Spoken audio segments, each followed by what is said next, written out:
Hello, जय हिंद। कैसे हैं आप सब लोग। इस सेशन में हम सॉल्व करेंगे आर्मी जीडी के प्रीवियस ईयर पेपर का मैथ सेक्शन। ये पेपर 28 मार्च 2021 को हुआ था और ये पेपर इन 4 सेंटर्स पर कंडक्ट किया गया था। चलिए शुरू करते हैं। पहला क्वेश्चन है, इसमें आपको इसकी वैल्यू निकालनी है। 1500 प्लस 600 कितना होगा? 2100। 2100 का मतलब होता है इंटू 30% का मतलब 30/100। एक जीरो से एक जीरो यहाँ पे कट गया, एक जीरो से एक जीरो यहाँ पे कट गया, कितना आ गया? 21 गुणा 3 कितना होगा? 63 यानी 630। Option number A. अगला क्वेश्चन है, एक त्रिभुज का परिमाप 600 मीटर है। यदि भुजाओं का अनुपात 12, 13 और 15 हो तो सबसे लंबी भुजा ज्ञात कीजिए। The perimeter of a triangle is 600 meter. If the ratio of sides is 12, 13 and 15, then find the longest side. त्रिभुज की भुजाओं का अनुपात आपको दिया है 12:13:15।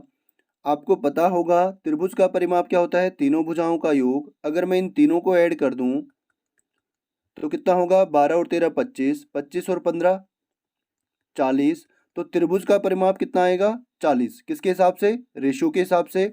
और वास्तव में परिमाप कितना है? 600। इसका मतलब है 40 की वैल्यू कितनी है? 600।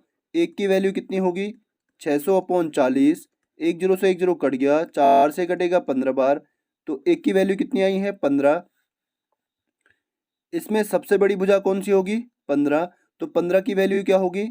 15 गुणा 15 यानी 225। Option number 2। अगला क्वेश्चन है,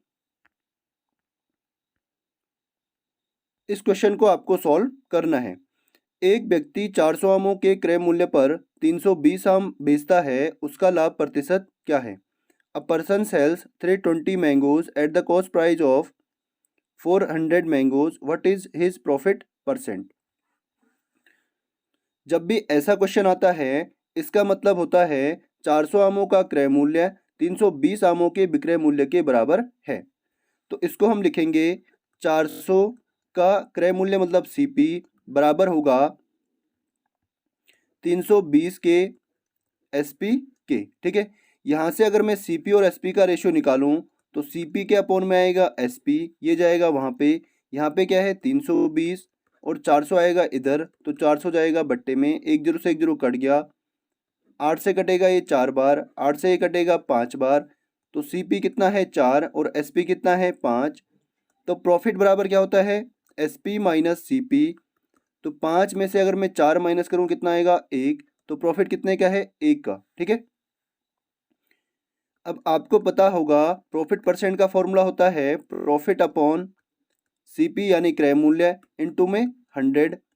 प्रॉफिट कितने का है? 1 का। सीपी कितना है? 4। अपॉन में आएगा 4 इंटू 100। 4 से ये कटेगा कितनी बार?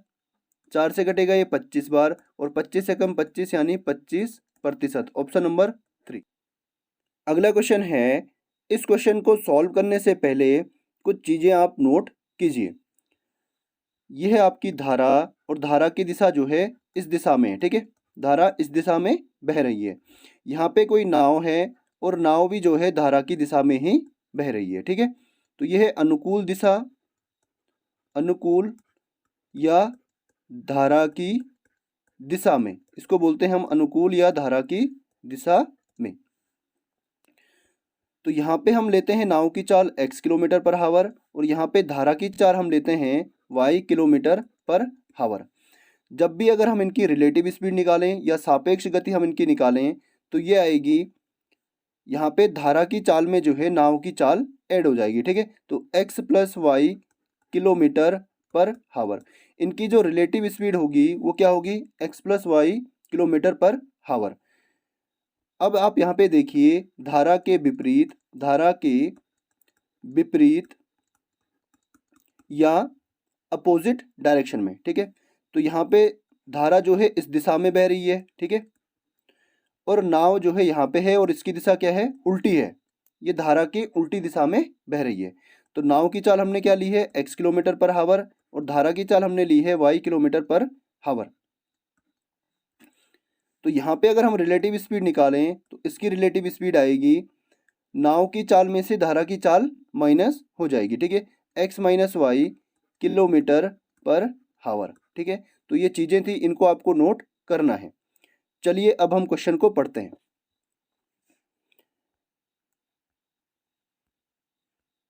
एक नाव धारा के अनुकूल 9 किलोमीटर दूरी तय करने में 2 घंटे और धारा के प्रतिकूल समान दूरी तय करने में 6 घंटे का समय लेती है। क्रमशः स्थिर पानी के नाव की गति और धारा की गति ज्ञात कीजिए। A motorboat takes 2 hours to travel a distance of 9 km down the current and it takes 6 hours to travel the current. The speed of the boat in still water and that of the current respectively are.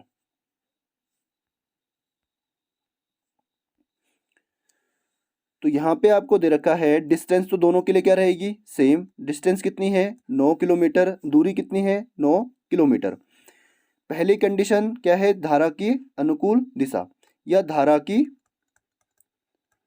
दिशा में, ठीक है, in the direction of stream. धारा की दिशा में क्या होगा, मान लीजिए नाव की चाल क्या है, माना नाव की चाल x किलोमीटर पर हावर और धारा की चाल क्या है, धारा की चाल है y किलोमीटर पर हावर। अभी अभी मैंने आपको बताया है धारा की दिशा में या धारा की अनुकूल दिशा में नाव की चाल क्या होगी, रिलेटिव स्पीड क्या होगी, x plus Y kilometre per हावर। तो रिलेटिव स्पीड कितनी आ गई है, x plus Y kilometre per हावर। अब यहाँ पे देखिए दूरी कितनी है, 9 किलोमीटर, और यहाँ पे टाइम कितना लगा है, 2 घंटा। टाइम है आपका 2 हावर। फॉर्मूला आपको पता होगा, स्पीड बराबर क्या होता है, डिस्टेंस अपॉन टाइम। स्पीड कितनी है, स्पीड आपकी है, रिलेटिव स्पीड कितनी है, x प्लस वाई बराबर होगा डिस्टेंस कितनी है, 9 किलोमीटर, 9 बटे और टाइम कितना है, 2 हावर। तो ये आपकी हो गई है पहली इक्वेशन। अब यहाँ पे धारा के विपरीत दिशा में, धारा के अपोजिट डायरेक्शन में,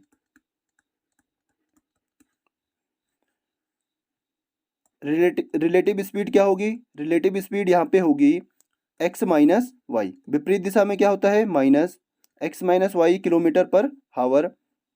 और यहाँ पे टाइम कितना लगा है इसको, 6 घंटे। धारा के प्रतिकूल समान दूरी तय करने में 6 घंटे लगते हैं, तो 6 हावर्स। यहाँ से अगर मैं स्पीड निकालूं तो स्पीड बराबर क्या होता है, डिस्टेंस अपॉन टाइम, और स्पीड हमें दे रखी है कितनी, x माइनस वाई बराबर में आएगा, टोटल डिस्टेंस कितनी है, 9 किलोमीटर, अपॉन में टाइम कितना है, 6 घंटे। अगर मैं इसको काटूं, 3 से कटेगा ये 3 बार, 3 से कटेगा ये 2 बार, तो ये आपके पास हो गई है x माइनस वाई बराबर 3/2, दूसरी इक्वेशन, ठीक है। अब हम यहाँ से केवल इक्वेशंस को सॉल्व करेंगे। आगे हम चलते हैं। x प्लस वाई बराबर कितना था, x प्लस वाई बराबर था 9/2, और x माइनस वाई बराबर कितना था, 3/2। ये पहली थी और ये दूसरी इक्वेशन थी। अगर मैं इन दोनों को ऐड कर दूं तो यहाँ से y कट जाएगा, यहाँ पे बचेगा 2x बराबर होगा 9/2, प्लस करेंगे इसके साथ 3/2, तो 2x बराबर यहाँ पे आएगा 2, 9 और 3 12, 2 से कटेगा ये 6 बार, तो x की वैल्यू कितनी आएगी, 6, अपॉन में जाएगा ये वाला 2, 2 से कटेगा ये 3 बार, तो x की वैल्यू कितनी आ गई है, 3 किलोमीटर पर हावर, 3 किलोमीटर पर हावर। तो 3 इसमें भी है, इसमें भी है, इसमें भी और इसमें भी है, तो आगे भी इसको सॉल्व करेंगे। x की वैल्यू कितनी है, 3 किलोमीटर पर हावर, और 9/2 को हम क्या लिख सकते हैं, 9/2 यानी 2 का इसमें डिवाइड करेंगे, 2 से कटेगा ये 4 बार, 2 चौको 8, यहाँ पे 1, यहाँ पे पॉइंट, यहाँ पे 0, 2 पंजे 10, 4.5। तो इसको हम लिख सकते हैं x प्लस वाई बराबर 4.5, पहली वाली इक्वेशन को।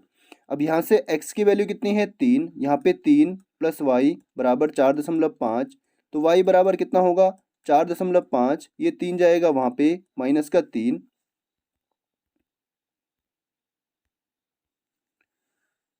4.5 माइनस का 3, तो इसमें से अगर मैं 3 माइनस करूँ तो ये बचेगा 1.5 kilometre per hour.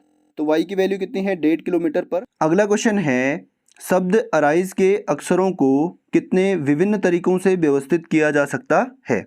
In how many different ways can the letters of the word arise be arranged. तो इस क्वेश्चन में थोड़ी सी कमी है, यहाँ पे इसमें लिखना चाहिए था कि यदि पुनरावृत्ति ना हो या रिपीटिशन अलाउड ना हो, तो यहाँ पे आप लिखिए रिपीटिशन या पुनरावृत्ति अलाउड नहीं है, अलाउड नहीं है, पहली कंडीशन ये है, ठीक है। तो अराइज शब्द में कितने अक्षर हैं ARISE, कितने हैं 5। तो यहाँ पे आप 5 कॉलम बनाइए, 1 2 3 4 और 1 5। अगर मैं पहले कॉलम में अक्षर लिखूं तो कितने अक्षर आ सकते हैं 1 2 3 4 और 5। इन पांचों को मैं यहाँ पे अलग अलग तरीके से लिख सकता हूँ, ठीक है। उसके बाद इनमें से मैंने एक लिख लिया है, अब कितने अक्षर बचे हैं 4, तो यहाँ पे 4 बार लिखूँगा। फिर यहाँ पे उसके बाद बचेंगे 3, यहाँ पे 3, फिर उसके बाद बचेंगे 2, यहाँ पे 2 और लास्ट में कितना बचेगा 1। उसके बाद इन सबको गुणा कर दीजिए, 5 को 20 या 60 दूनी 120, तो 120 बार हम इन अक्षरों को लिख सकते हैं, ठीक है। इन अक्षरों से हम शब्द बना सकते हैं। Option number 3। दूसरी कंडीशन है अगर यहाँ पे रिपीटिशन अलाउड नहीं हो, सॉरी रिपीटिशन अलाउड हो, रिपीटिशन अलाउड हो, तो यहाँ पे हम क्या करेंगे, पहले बॉक्स में हम यहाँ पे 5 बार लिख सकते हैं, इन पांचों को हम अलग अलग तरीके से 5 बार लिख सकते हैं। फिर दूसरे वाले में भी हम अलग अलग तरीके से 5 बार लिखेंगे, फिर तीसरे में भी, फिर चौथे में भी और फिर पांचवें में भी। तो इनका आएगा 5 पंजे 25, पंजे 125, पंजे 625 और 625 गुणा 5 होता है कितना 5 पंजे 25 को 5, 5 गुणा 10 और 2 12, 5 छक्का 30 और 1 31।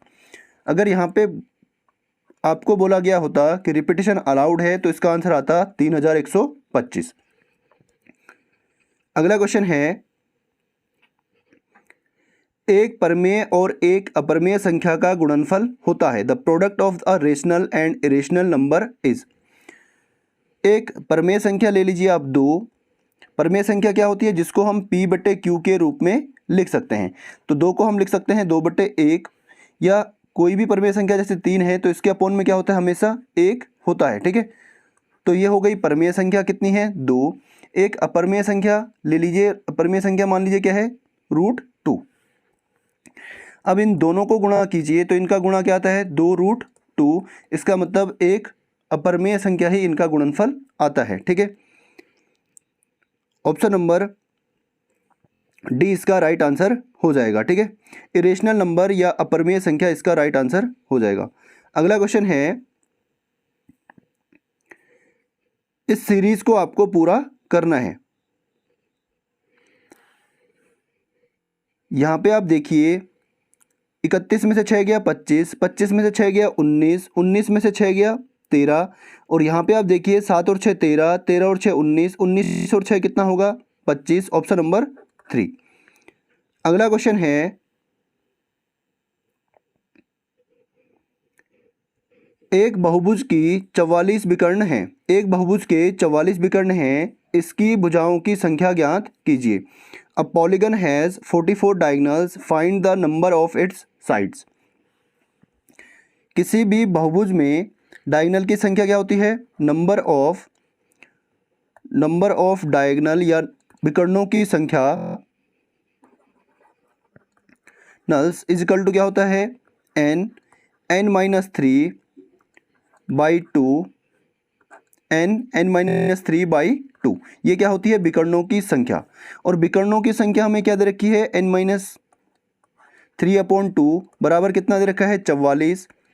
अब हम यहाँ से क्या करेंगे एक एक करके ऑप्शन यहाँ से इसमें पुट करते हैं, ठीक है। अगर मैं इसमें 10 रखूँ, n बराबर कितना रखूँ 10, n क्या होती है इसमें, n बराबर होती है भुजाओं की संख्या, भुजाओं की संख्या, नंबर ऑफ साइड्स। तो एक बार मैं पहले लेता हूँ 10, तो 10 माइनस 3 अपॉन में 2, आंसर कितना आना चाहिए 44। 2 से कटेगा ये 5 बार, तो 5 गुणा 10 में से 3 गया 7, बराबर कितना आएगा 35। तो पहला वाला ऑप्शन इसका गलत हो गया, ठीक है। उसके बाद n माइनस 3/2 बराबर कितना है 44। अगर मैं यहाँ पे 11 रखूँ तो n बराबर 11, 11 माइनस 3/2 बराबर कितना आना चाहिए 44 के। 11 गुणा 11 माइनस 3 कितना होता है 8/2, 2 से कटेगा 4 बार, 11 चौको 44, और यहाँ पे भी कितना है 44 है। तो ये वाला ऑप्शन बिल्कुल सही हो रहा है, ठीक है। ऑप्शन नंबर 3 इसका राइट आंसर हो जाएगा। अगला क्वेश्चन है, यदि एक घटना नहीं घटती है तो उसकी प्रायिकता होती है। If an event can not occur then the probability is. अगर कोई घटना होगी ही नहीं तो उसकी प्रायिकता 0 होगी, ठीक है। अगला क्वेश्चन है,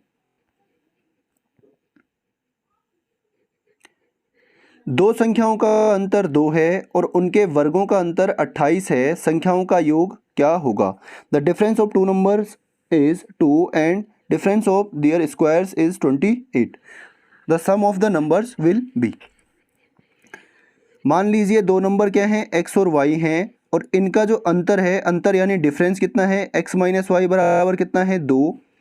दूसरा उनके वर्गों का अंतर, x का वर्ग क्या होगा एक्स स्क्वायर माइनस वाई का वर्ग वाई स्क्वायर, और इनका जो अंतर है वो कितना है 28 है। अब आप यहाँ पे देखिए ये कौन सा फॉर्मूला है, A square minus B square बराबर क्या होता है a plus B into A minus B. तो यहाँ पे आप रखिए X plus Y into X minus Y बराबर क्या है 28 के। एक्स माइनस वाई की वैल्यू कितनी है 2, तो एक्स प्लस वाई इंटू में है 2 बराबर 28। एक्स प्लस वाई बराबर क्या होगा 28/2, 2 से कटेगा ये 14 बार। तो इसने यही पूछा है, ठीक है। The sum of the numbers will be, इनका जो योग हो, नंबर्स का जो योग है वो क्या होगा 14 होगा। Option number 4। अगला क्वेश्चन है, इतने मिलीग्राम को ग्राम में बदलिए, ठीक है। इसको आपको ग्राम में कन्वर्ट करना है, तो इसको हम सिंपली क्या कर देंगे है 1589 को हम डिवाइड कर देंगे 1000 से। आंसर कितना आएगा, कितने जीरो हैं 1 2 3, तो यहाँ पे पॉइंट लगेगा 1 2 3 डिजिट से पहले 1.589 ग्राम्स। ऑप्शन नंबर 4, ठीक है। अब ऐसे हमने क्यों किया, यहाँ पे आप देखिए 1 ग्राम बराबर क्या होता है 1000 मिलीग्राम। इसको मैं अगर उल्टा लिखूं तो 1000 मिलीग्राम बराबर होगा 1 ग्राम, 1 मिलीग्राम बराबर होगा 1/1000 ग्राम। अब हमारे पास कितने मिलीग्राम हैं 1589 मिलीग्राम बराबर क्या होगा 1/1000 गुणा 1589। अब इससे अगर मैं इसको डिवाइड करूं तो कितना आएगा 1.589 ग्राम्स, ठीक है। Option number D. अगला क्वेश्चन है, एक बल्लेबाज अपनी 12वीं पारी में 63 रन बनाता है जिससे उसके औसत रन में 2 की वृद्धि हो जाती है। 12वीं पारी के बाद उसका औसत क्या है। A batsman in his 12th inning makes a score of 63 runs and thereby increases his average score by 2. What is his average after 12th inning? आपको मैंने बताया था औसत बराबर क्या होता है, औसत बराबर होता है योग बटे आंकड़ों की संख्या, आंकड़ों का योग बटे आंकड़ों की संख्या। अगर मैं यहाँ से योग निकालूँ तो योग क्या होगा, योग बराबर होगा औसत गुणा आंकड़ों की संख्या, ठीक है। ये आपको याद रखना है। अब इसने पूछा है 12वीं पारी के बाद उसका औसत क्या था, तो यहाँ पे आप मान लीजिए, माना 11वीं पारी का औसत, 11वीं पारी का औसत कितना है x है, x रन है, ठीक है। या 11 पारियों का औसत क्या है x रन है। तो आप यहाँ पे देखिए योग बराबर क्या होगा, 11 पारियों का योग क्या होगा x तो औसत है और टोटल पारियाँ कितनी हैं 11, तो कितना हो जाएगा 11x, ठीक है। और 12वीं पारी में वो कितने रन बनाता है 63, तो 11 पारियों का योग कितना है 11x। 12 पारियों का योग, 12 पारियों का योग बराबर क्या होगा 11x, तो 11 पारियों का योग है, ठीक है। और 12वीं पारी में कितने बनाता है 63, तो 12 पारियों का योग कितना हो गया है 63 रन, ठीक है। दूसरा आप देखिए, उसने यहाँ पे बोला है 63 रन बनाता है जिससे औसत रन में दो की वृद्धि हो जाती है। पहले औसत कितना था x, और 12वीं पारी में जब वो 63 रन बनाता है 12 पारियों का योग, 12 पारियों का योग बराबर क्या होगा, पहले इतने थे, पहले औसत कितना था x, और 12 पारियों का औसत लिखिए पहले, ठीक है। पहले यहाँ पे लिखिए 12 पारियों का औसत, 12 पारियों का औसत क्या हो गया, पहले x औसत था और कितना बढ़ गया है 2, तो x प्लस 2, 12 पारियों का औसत कितना हो गया x प्लस 2। अगर मैं 12 पारियों का योग निकालूं, 12 पारियों का योग यहाँ से अगर मैं निकालूं तो क्या होगा 12 गुणा x प्लस 2। अब यहाँ पे आप देखिए ये भी 12 पारियों का योग है और ये भी क्या है 12 पारियों का योग है, तो इन दोनों को हम बराबर रख सकते हैं। 11x प्लस 63 बराबर होगा 12 गुणा x कितना होगा 12x, प्लस 12 गुणा 2 कितना होगा 24। इस 11 को लेके जाएंगे यहाँ पे 63, ये 24 आएगा यहाँ पे माइनस 24, बराबर होगा 12x माइनस 11x, ठीक है। यहाँ बचेगा x, यहाँ आपका बचेगा 39। तो 11 पारियों का जो औसत है वो क्या था x था, और x की वैल्यू कितनी आ गई है 39, x की वैल्यू कितनी आई है 39। इसने पूछा है 12वीं पारी के बाद उसका औसत क्या है। 12 पारियों का औसत कितना है x प्लस 2, तो x कितना है 39, x प्लस 2 यानी 39 प्लस 2 बराबर कितना होगा 41, ऑप्शन नंबर 4। ये था इसका बेसिक तरीका। एक फॉर्मूला आप नोट कीजिए, लास्ट इनिंग या जो अंतिम पारी में जो रन बनाता है बराबर ओल्ड एवरेज, पुराना जो एवरेज है ओल्ड एवरेज प्लस या माइनस चेंज इन एवरेज, इसको आप लिख लीजिए क्योंकि इसमें पूरा नहीं लिखा जा रहा है, ठीक है।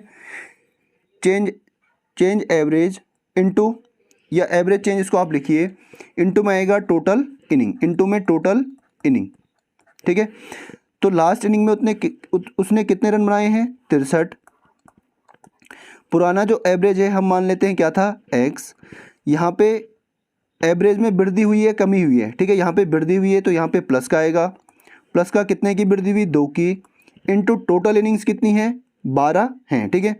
टोटल इनिंग कितनी है 12, तो x की वैल्यू यहाँ से आएगी 12 दूना 24, यहाँ पे आएगा 63, तो x बराबर आ जाएगा 63 माइनस 24 बराबर कितना होगा 39। तो x की वैल्यू कितनी आ गई है 39। यह है 11 पारियों का औसत या पुराना औसत। और नया औसत क्या होगा, उसमें कितने की वृद्धि हुई है 2 की। अगला क्वेश्चन है 7 लड़कों की औसत आयु 20 वर्ष है, यदि पहले 6 लड़कों की औसत आयु 19/1/2 वर्ष हो तो 7वें लड़के की आयु कितनी होगी। The average age of 7 boys is 20 years. If average age of the first 6 boys is 19 1/2 years, then the 7th boy will be how many years old? औसत बराबर क्या होता है, औसत बराबर आपका होता है आंकड़ों का योग अपॉन में आंकड़ों की संख्या या sum of data upon number of data. अगर मैं यहाँ से योग निकालूं तो योग बराबर क्या होगा औसत इनटू में जाएगा आंकड़ों की संख्या, ठीक है। तो यहाँ पे भी हम सेम यही फॉर्मूला लगाएंगे। 7 लड़कों की आयु का योग क्या होगा, 7 लड़कों की आयु का योग बराबर क्या होगा, औसत कितना है 20 और लड़के कितने हैं 7 गुणा 7, तो 20 सत्ता 140 वर्ष। अब यहाँ से 6 लड़कों की आयु का योग क्या होगा, 6 लड़कों की आयु का योग होगा, इनका औसत कितना है 19/1/2 का मतलब होता है 19/1/2, 19 दूना 38 और 1 39/2। तो लड़के कितने हैं 6, औसत कितना है 39/2, 2 से ये कटेगा 3 बार, तो इसकी वैल्यू कितनी आ गई है, 3 नंबर 27, 3 तिया 9 और 2 11, 117। तो ये 7 लड़कों का कुल योग है और ये 6 लड़कों की आयु का कुल योग है। और कौन से 6 लड़के, पहले 6 लड़के। तो सातवें लड़के की आयु क्या होगी, आयु बराबर होगी 7 लड़कों की आयु का योग माइनस 6 लड़कों की आयु का योग। 140 माइनस 117 बराबर कितना होगा, 23, ऑप्शन नंबर 2। अगला क्वेश्चन है, यहाँ पे आप देखिए 5 पंजे 25, पंजे 125 और 125 पंजे कितना होगा, 125 गुणा 5 कितना होगा, 5 पंजे 25, 5 गुना 10 2 12, 5 एकम 5 और 1 6, 625, ऑप्शन नंबर डी। अगला क्वेश्चन है, इस क्वेश्चन को ध्यान से देखना। ए और बी एक काम को क्रमशः 10 दिनों और 15 दिनों में पूरा कर सकते हैं। यदि ए काम प्रारंभ करता है और दोनों एक के बाद एक वैकल्पिक दिनों पर काम करते हैं तो काम कितने दिनों में पूरा हो जाएगा। A and B can do a work in 10 days and 15 days respectively. If A starts on the work and both work alternate day, in how many days will the work be completed?